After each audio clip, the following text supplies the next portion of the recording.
Hello everyone, I welcome you all to Study Squad and it's time to start today's session. आज के session में हम cover करेंगे आपकी डेली न्यूज एनालिसिस जो होने वाली है फ्रॉम द हिंदू.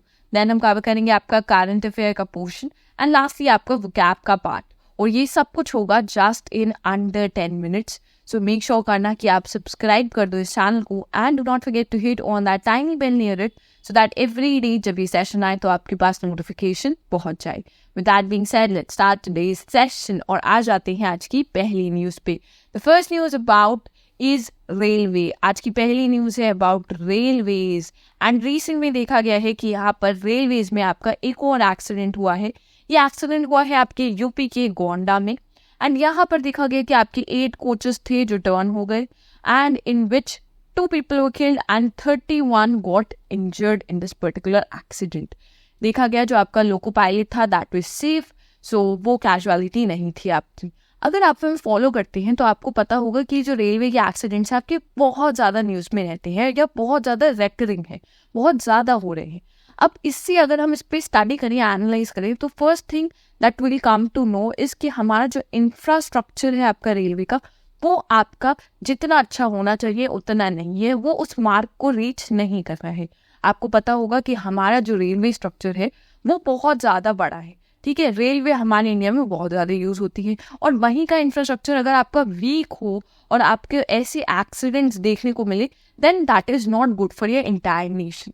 तो नीड क्या है आपकी? नीड है कि हम यहाँ पर जो आपका सेफ्टी का पैरामीटर है उसे और ज़्यादा इंक्रीज करें. Since we are talking about safety we need a safety system in our railway and तब आता है आपका कवच सिस्टम. राइट, कवच सिस्टम है आपका एक सेफ्टी सिस्टम जो इंडिजिनसली ही बना है. थोड़ा सा इसके बारे में डिस्कस करेंगे. पहले what this system is. It's an indigenously developed automatic train protection system है आपका. इंडिजिनसली डेवलप्ड है मतलब हमने ही डेवलप किया है which is a very good thing. Automatic train protection system name से काफी क्लियर होगा आपका.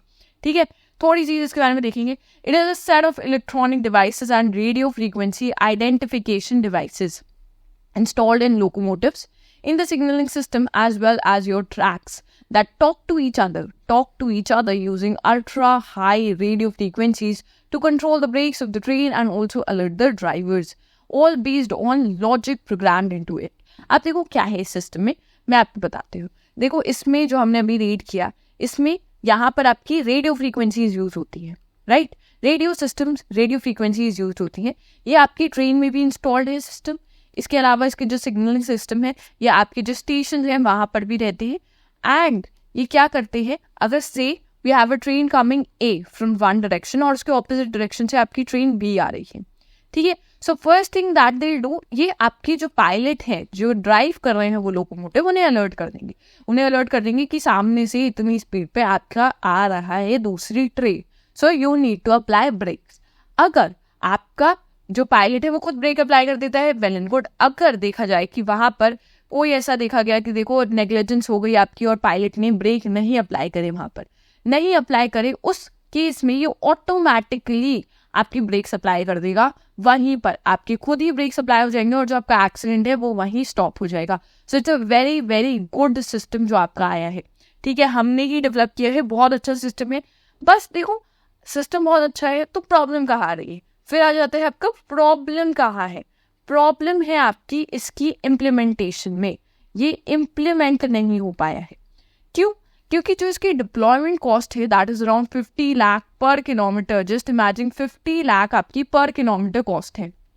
एंड इसी वजह से जो इसकी कवरेज है वो काफ़ी लिमिटेड है और अभी तक हम सिर्फ 1500 किलोमीटर्स ही कवर कर पाए हैं. सिर्फ 1500 किलोमीटर्स हम कवर कर पाए हैं. और जस्ट इमेजिन द पिक्चर, आपकी पिक्चर अच्छे से इमेजिन कर पाओ आप, देन आपकी टोटल रेलवे कितनी है दैट इज अराउंड 68,000 किलोमीटर्स का रेलवे नेटवर्क है हमारा इंडिया में. सो अगर आप देखोगे 68,000 किलोमीटर्स जो इंडिया का टोटल है कंपेयरिंग टू 1500 किलोमीटर्स, तो ये तो बहुत ही कम हो गया ना. ये तो बहुत कम परसेंटेज है आपकी. So we need to increase that.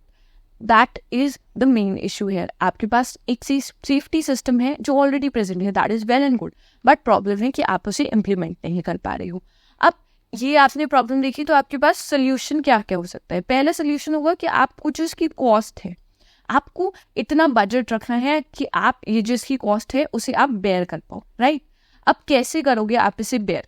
अगर हम यहाँ पर बात करेंगे इंडियन रेलवे सिस्टम की आपकी, ओके, सो ये एक ऐसा बिजनेस है जहाँ पर अगर आपकी रेलवेज ₹1 स्पेंड कर रही है, ₹1 स्पेंड कर रही है, तो जो उन्हें मिल रहा है as a profit, if you talking about है, ओके, कमिंग बैक, सो अगर आपकी इंडियन रेलवे ₹1 खर्च कर रही है, देन वो कितना अर्न कर रही है? They are earning around 0.8 rupees earn करती हैं वो उस पर, जो उनकी स्पेंडिंग है। तो ये आपका काफ़ी कम परसेंटेज है। तो क्या नीड होगी कि या तो जो इंडियन रेलवे है आपकी जो टिकट्स है उसके वो प्राइस इंक्रीज करना स्टार्ट कर दे, क्योंकि इतना बड़ा सिस्टम है, वो प्राइस इंक्रीज करेंगे तो सेफ्टी मेजर्स आपके इंक्रीज होंगे। दूसरी चीज़, इसी कॉस्ट के पैरामीटर को मीट करने के लिए हम क्या कर सकते हैं?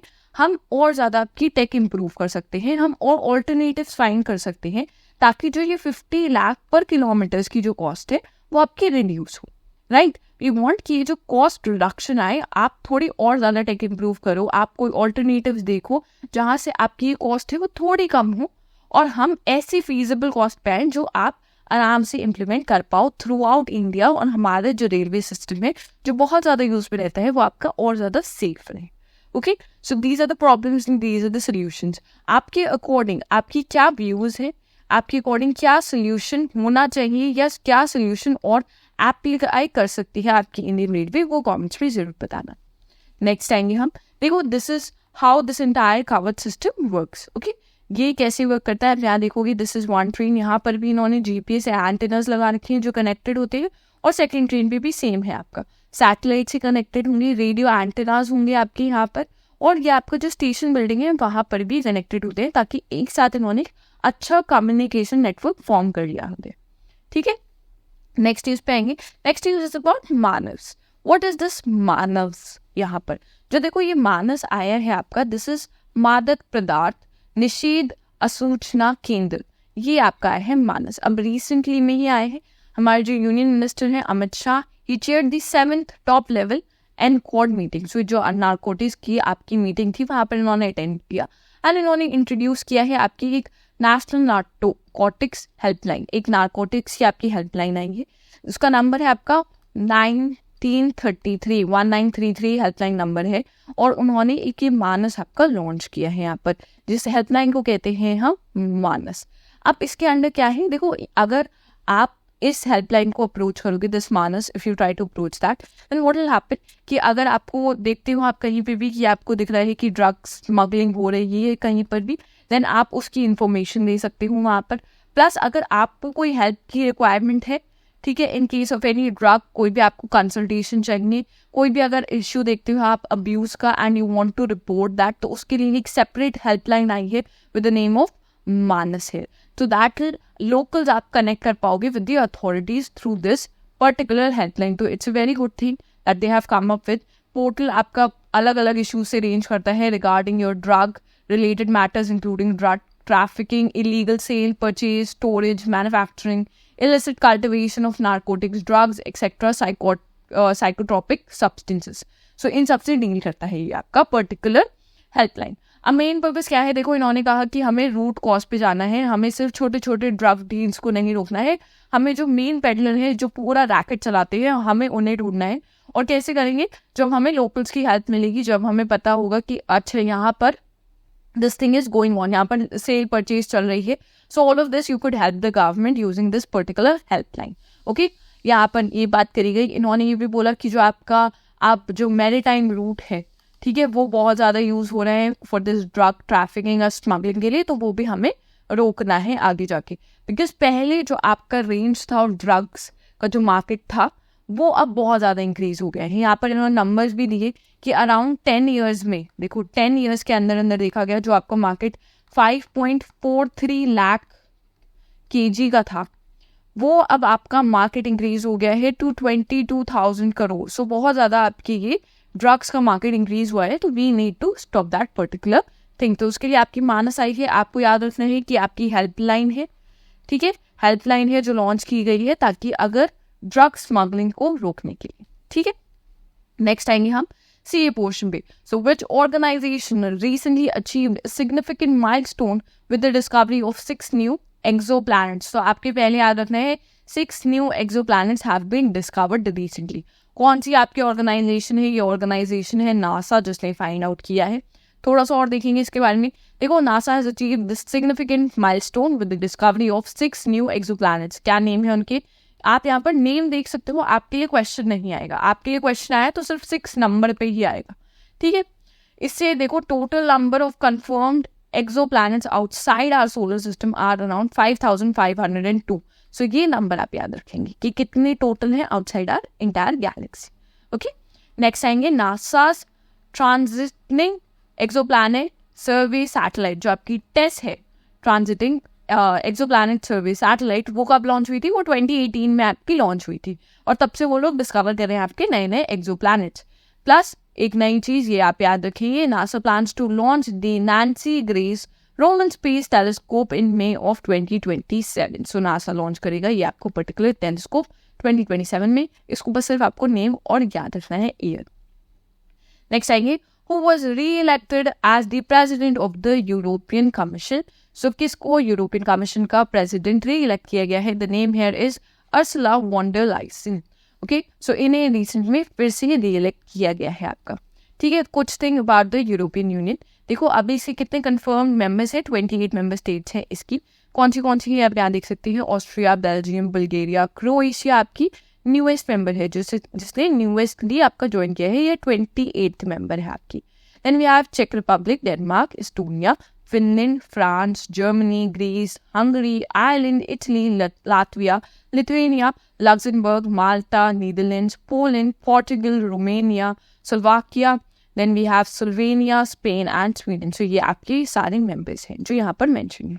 उसके अलावा जो यूरोपियन यूनियन था वो एक इकोनॉमिक यूनियन था, दैट वाज एस्टैब्लिश्ड इन 1993। देखो, वर्ल्ड वॉर 2 के बाद में आपको बना था ये पर्टिकुलर यूनियन, और मेन पर्पस था सब लोग साथ में रहेंगे under this particular union when the maastricht treaty came into force. Okay, इसको आपका नोबेल पीस प्राइज भी मिला है यूरोपियन यूनियन का। किस ईयर मिला है? 2012 में। ये स्टैटिक में आपके लिए इंपॉर्टेंट हो जाता है, क्वेश्चन आ सकता है। नेक्स्ट आएंगे, what is India's position in the latest FIFA mains ranking. तो रीसेंट में आपकी रैंकिंग निकली है और फीफा मेन, तो यहाँ पर इंडिया की क्या रैंकिंग रही है? इंडिया की रैंकिंग रही है यहाँ पे 124th। A lot of need कि हम इस रैंकिंग को इंक्रीज कर पाए। हमारे पास पोटेंशियल है, तो हमें वर्क करना चाहिए कि हम फुटबॉल आपके गेम को और ज़्यादा इंक्रीज करें, थोड़ा गवर्नमेंट के इनिशिएटिव्स लाएं। जो प्लेयर्स हैं, वी हैव टैलेंटेड प्लेयर्स, तो उन्हें हम सपोर्ट करें। ओके, नेक्स्ट आएंगे टॉप 4 वर्ड्स फॉर टुडे पे। फर्स्ट वर्ड है आपका remand, which is to send someone accused of committing a crime away from court until the trial begins. Then we have dogma. Dogma is a belief or set of beliefs that people are expected to expect as true without questioning. तो आपको accept करने होते हैं beliefs without even questioning.